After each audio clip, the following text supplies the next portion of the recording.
Isang viral video at post nga ngayon ang pinagkakaguluhan. Dahil sa isang rapper na inaayang mag-date si Vanessa Rabal.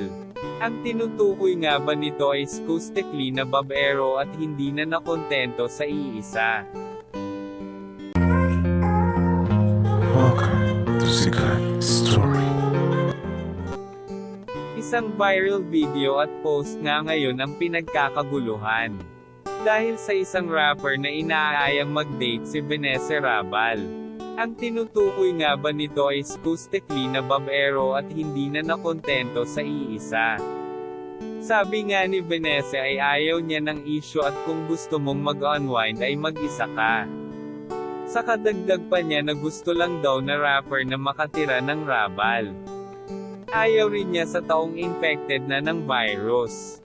Naririto ang message video ni Vanessa. Kasing isang rapper no, na napakakulit dahil sa pagiging babaero niya. Nai-issue na siya dahil sa pagiging babaero niya, hindi pa rin nadadala.